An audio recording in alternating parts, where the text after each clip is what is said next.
پاکستان کے استحکام اور ترقی کے راستے کو روکنا چاہتے ہیں.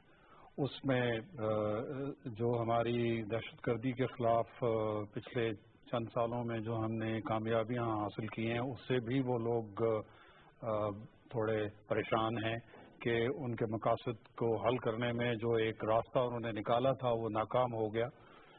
اس کے ساتھ ساتھ یہ جو معاشی ترقی کے لیے جو ایک پروسیس چلا ہے سی پیک کے ذریعے سے، اس سے جو مجموعی طور پہ فضا نہ صرف اندرون ملک تبدیل ہوئی ہے بلکہ بین الاقوامی سطح پہ بھی ہماری ایک امیج میں بھی فرق آیا، بہتری آئی، اور باہر سے لوگوں نے اس کو ایک انویسٹمنٹ ڈیسٹینیشن کی طرح سوچنا شروع کر دیا. صحیح. تو یہ یقیناً جو پاکستان کے جو روایتی طور پہ حریف اور رہے ہیں ممالک، ان کے لیے کوئی زیادہ اطمینان بخش بات نہیں تھی. لہذا انہوں نے اپنے جو شکست خوردہ ٹیررسٹ تھے، ملیٹنٹ تھے، ان کو پیٹرنائز کیا اور ان کو ایک نئے سرے سے اس ایک کیمپین کی صورت میں لانچ کیا. اس لیے آپ دیکھتے ہیں کہ یہ پچھلے 4-5 دنوں میں نہ صرف یہ جو 5-6 دہشت گردی کے واقعات آپ نے گنوائے ہیں، اس کے ساتھ ساتھ آپ دیکھیے کہ لائن آف کنٹرول پہ بھی 3 ہمارے فوجی جوان شہید ہوئے. کراچی میں ٹارگٹ کلنگ میں 3 افراد شہید ہوئے. اسی طرح سے یہ بھی مت بھولیے کہ انہی دنوں میں محمد ایجنسی میں بھی ہماری بارڈر پوسٹ کے اوپر افغان دہشت گردوں نے وہاں پہ بھی حملہ کیا گیا. وہ بڑا اچھا انہوں نے اس کو ریپلس کیا اور ان کی خاصے میرے اطلاعات مطابق خاصے نقصانات ہوئے حملہ آوروں کے. لیکن بہرحال یہ ایک پیٹرن ہے جس کو انہوں نے ایک سوچے سمجھے پلان کے تحت اس پیٹرن پہ بات کرتے ہیں. آپ کی طرف ہم دوبارہ آئیں گے. ایوب سنبل صاحب، آپ فرمائیے کہ جس پیٹرن کی بات کی جاتی ہے، ٹیررسٹ جو ہے ان کی اپنی بھی ایک اسٹریٹجی ہوتی ہے. ہم دیکھتے ہیں کہ کافی عرصے تک خاموشی رہتی ہے. بدقسمتی ہماری رہی ہے کہ کچھ ہمارے صوبے جو ہے اس کا کریڈٹ بھی لے جاتے ہیں، کہتے ہیں کہ جی امن و امان لانے میں ہم نے بڑا کام کیا ہے. جیسے ہی کوئی حالات خراب ہو جاتے ہیں تو انٹرنیشنل سینیریو کے ساتھ ہم اسے جوڑ دیتے ہیں. دہشت گرد خاموشی کے بعد یکدم سے اس طرح کے دھماکے کروا دیتے ہیں. یہ اتنی منظم کارروائیاں جو کر رہے ہیں، پاک فوج ہماری جہاں تک دیکھیں تو وہ کوششیں کر رہی ہیں، قانون نافذ کرنے والے ادارے قربانیاں دے رہے ہیں، سب سے زیادہ نشانے پر بھی وہی ہیں. ان وجوہات کی روک تھام کے لیے مزید کون سے اقدامات کی ضرورت ہے؟ دیکھیں، آج پرائم منسٹر نواز شریف اور جو پوری کیبنٹ اور باقی جو وزیر داخلہ اس حوالے سے جو ایک ہائی پروفائل کانفرنس، ایک ہائی پروفائل میٹنگ ہوئی سیکورٹی کے حوالے سے. اقدامات جہاں تک دیکھا جائے تو ہماری جتنی بھی جو ہے وہ نیشنل سیکورٹی ایجنسیز ہیں اس حوالے سے تو بھرپور کردار ادا کر رہی ہیں. آپ دیکھیں کہ یورپ، سینٹرل ایشیا اور بہت سے ایسے ممالک ہیں جہاں پہ اس قسم کی کارروائیاں ہوئی ہیں. یورپ کے کافی مختلف ایئرپورٹس پہ اور مختلف جگہوں کے اوپر جو ہے.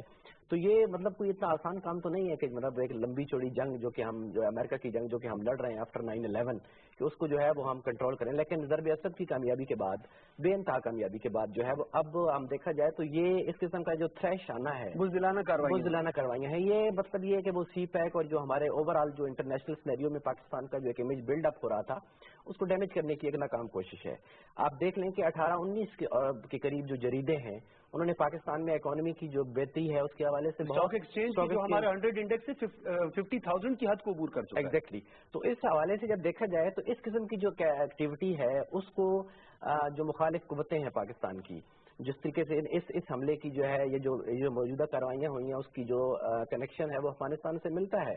اور آج جو ہے دہشت گرد. اچھا، ایک چیز اور بھی اس میں ہے، آپ نے بالکل درست فرمایا. یہ واقعات پہلے افغانستان میں بھی ہوتے ہیں، افغانستان کے بعد یہ پھر پاکستان منتقل ہو جاتے ہیں. اس کا مطلب یہ ہے کہ یہی دہشت گرد جو ہے سرحد پار سے آتے ہیں، دہشت گردی کر کے واپس افغانستان چلے جاتے ہیں. اور اس کا مطلب یہ ہے کہ پاکستان بار بار اس بات کو کہہ چکا ہے کہ افغانستان میں بھارت کا جو ہے وہ خفیہ ہاتھ اور بھارت کی منظم کارروائیاں جو ہیں موجود ہیں. اور آج جو پیغام دیا ہے دفتر خارجہ نے بلا کے افغان جو ڈپٹی ہیں ان کو بلا کے یہاں پہ کہا گیا ہے اور بڑا سخت پیغام دیا گیا ہے کہ وہاں پہ جو ہے وہ جو محفوظ ٹھکانے ہیں دہشت گردوں کے ان کو جو ہے وہ ختم کیا جائے.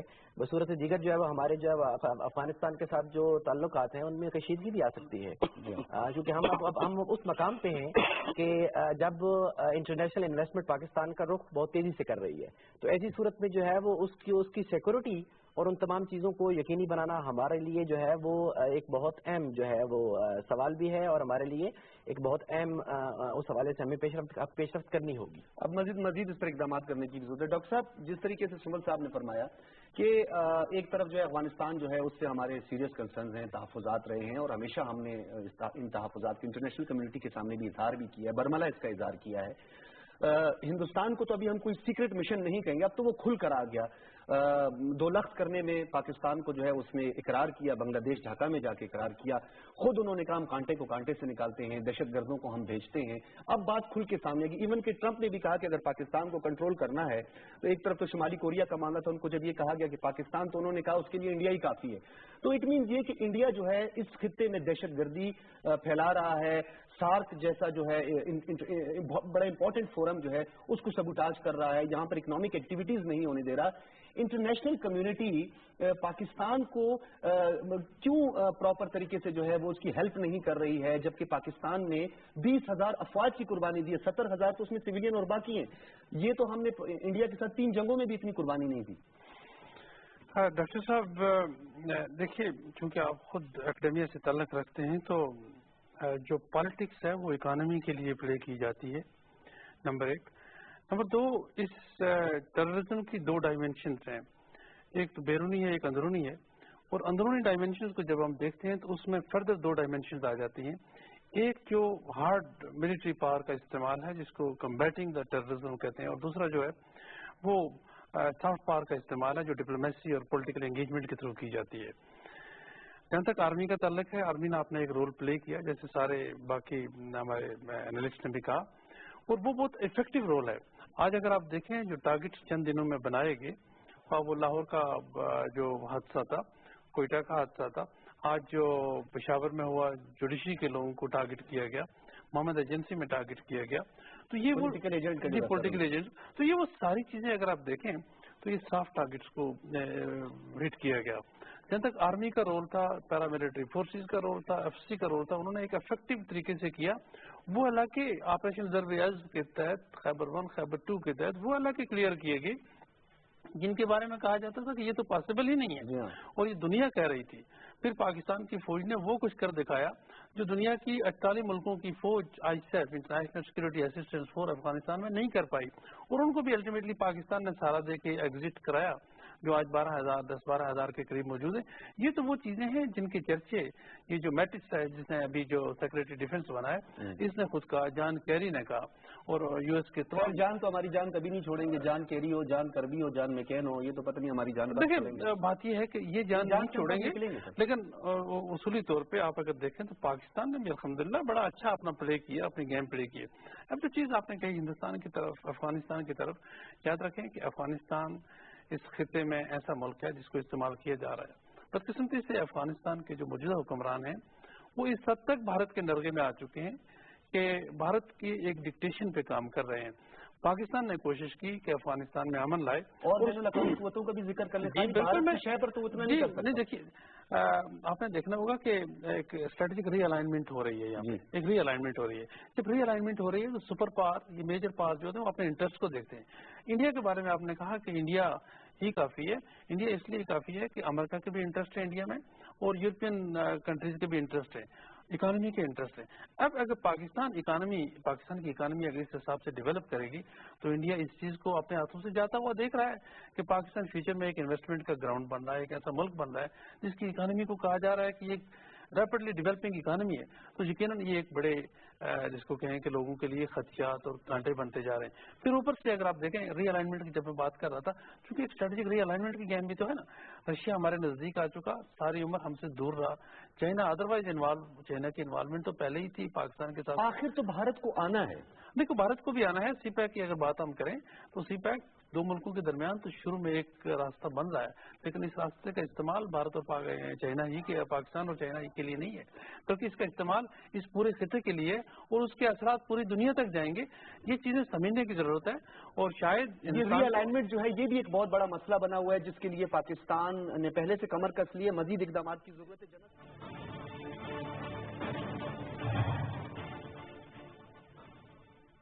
پاکستان سپر لیگ کا 7واں میچ اس وقت جاری ہے. اسلام آباد یونائیٹڈ نے ٹاس جیتا تھا, کوئٹہ گلیڈیٹرز کو بیٹنگ کی دعوت دی تھی. یہ آپ آخری گیند دیکھ رہے ہیں T20 کے پاکستان سپر لیگ کے 7ویں میچ کی. 148 رنز پر 5 کھلاڑی آؤٹ ہو چکے ہیں کوئٹہ گلیڈیٹرز کے. 19.5 اوورز کا کھیل ہو چکا ہے. آخری گیند اس وقت ہوگی. 148 رنز کوئٹہ گلیڈیٹرز نے بنائے ہیں, 5 کھلاڑی اس کے آؤٹ ہوئے ہیں. 7.46 رن ریٹ چل رہا ہے. اسلام آباد یونائیٹڈ کے مصباح الحق نے ٹاس جیتا اور پہلے بیٹنگ کی دعوت دی کوئٹہ گلیڈیٹرز کی. کوئٹہ گلیڈیٹرز ابھی تک ایونٹ میں ناقابل شکست رہے ہیں. 148 رنز ناظرین کوئٹہ گلیڈیٹرز نے بنائے, اس کے 6 کھلاڑی جو ہے وہ آؤٹ ہوئے ہیں. 148 رنز 149 رنز کا ہدف دیا ہے اسلام آباد یونائیٹڈ کو جیتنے کے لیے کوئٹہ گلیڈیٹرز نے. 149 رنز کا ہدف دیا ہے کوئٹہ گلیڈیٹرز نے اسلام آباد یونائیٹڈ کو جیتنے کے لیے. اسلام آباد یونائیٹڈ نے ٹاس جیتا اور کوئٹہ گلیڈیٹرز کو بیٹنگ کی دعوت دی. 148 رنز 6 کھلاڑی آؤٹ. 20 اوورز میں کوئٹہ گلیڈیٹرز نے بنائے.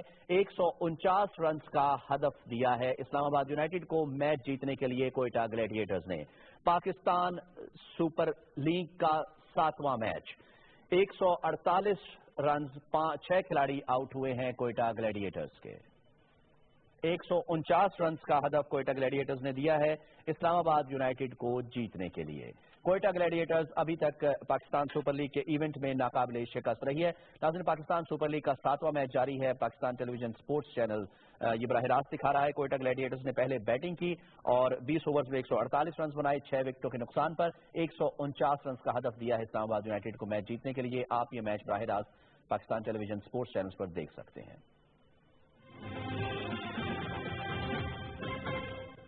اس میں ایک چائنیز انٹرسٹ بھی اس ملک کی اسٹیبلٹی اور لانگ ٹرم اپنے امن و امان کے حوالے سے, اسٹیبلٹی اور ترقی کے حوالے سے ان کی ایک سٹیک بنتی ہے, جو کہ جس کی ایک پھر سیکیورٹی کی طرف بھی ایک پازیٹیو آسپیکٹ نکلتے ہیں. تو ہمیں اپنا کیسے اپنا نقطہ نظر زیادہ اسٹرانگلی پروجیکٹ کرنا ہے. ظاہر ہے ہمیں اپنے نیریٹو کو بلڈ کرنا ہے, لیکن اس کے ساتھ ساتھ دیکھیں الٹیمیٹلی اس پرابلم کو جو ہمارا ملک کے اندر ہے لا اینڈ آرڈر کا, سیکیورٹی سچویشن کا, جس میں بہت بہتری آئی ہے پچھلے 2 سال میں 2.5 سال میں, اس کو مزید بہتر کرنے کے لیے ہمیں خود ہی کرنا ہوگا. اور اس کے لیے جو ایریاز ہم نے ایک نیشنل ایکشن پلان بنایا تھا, جس میں سے کچھ پہلو ہم نے زیادہ سرگرمی سے انجام دیے ہیں, لیکن کچھ پہلو ابھی بھی ہمارے اس میں کمزور ہیں. کچھ پولیٹیکل معاملات, تو ان معاملات کو ہمیں زیادہ گہرائی کے ساتھ دیکھنا ہوگا, ان کو ایڈریس کرنا ہوگا. ہمارا جو بچے کھچے جو نیٹ ورکس رہ گئے ہیں دہشت گردوں کے, آفٹر آل دیکھیں نا آپ, یہ جو دہشت گردی کے حالیہ واقعات ہوئے ہیں تو ان کے ماسٹر مائنڈ تو شاید ملک سے باہر بیٹھ کے ان کو یہ ہدایات دے رہے ہیں, ان کو پلان کر رہے ہیں, ایگزیکیوٹ کروا رہے ہیں, لیکن الٹیمیٹلی یہاں اس کے ملک کے اندر ہو رہے ہیں تو ان کے کوئی سہولت کار ہیں, ان کا کوئی سپورٹ نیٹ ورک ہے. ایک بات اس میں بڑی عام ہے, میں آپ کو اضافہ کرنا چاہوں گا, اپنی گفتگو کو جاری رکھیے گا. ایک تو فیسیلیٹیٹرز کی سمجھ آتی ہے کہ سہولت کار ہیں. اب سہولت کار کی سہولت کار تک پہنچنے کے لیے ہم کیا کریں گے؟ اس کے لیے دیکھیے بات سنیے, اس میں پولیسنگ بہت اہم رول ادا کرتی ہے. جو ہمارا ٹریڈیشنل پولیسنگ کا نظام تھا وہ ویک ہو گیا باوجود پولیٹیسائزیشن کی وجہ سے. لوگوں کی توجہ اس شعبے کی طرف اتنی نہیں رہی. اس کو دوبارہ سے ری انویگریٹ کرنے کی ضرورت ہے. ہمیں کمیونٹیز کو موبلائز کرنے کی ضرورت ہے کہ آفٹر آل یہ لوگ جہاں پناہ لیتے ہیں وہ کسی محلے میں, کسی گلی میں رہتے ہیں, وہاں پہ مشتبہ لوگوں کی جب آمد و رفت ہوتی ہے تو ہمارا پولیس کی بھی ایکسیس نہیں ہے, وہاں پہ قبائلی مائدین اور معتبرین سے ہم کام لے سکتے ہیں. ٹھیک ہے, وہ دیکھیں نا ٹرائبل ایریاز میں, کچھ ایریاز میں, لیکن دیکھیں نا ابھی یہ جو حالیہ واقعات ہوئے یہ تو مطلب سیٹلڈ ایریاز میں ہوئے ہیں. پشاور میں کوئی ایسا مسئلہ نہیں تھا, لاہور میں دیکھ لیجئے, کوئٹہ میں جو واقعہ ہوا, تو یہ یہاں پہ ان کے جہاں جدھر ان کی پناہ گاہیں ہیں, جدھر وہ شیلٹر لیتے ہیں, جہاں سے سپورٹ لیتے ہیں, ان کو کمیونٹی کی مدد سے اور افیکٹو پولیسنگ کی مدد سے, اور ساتھ ہمارے جو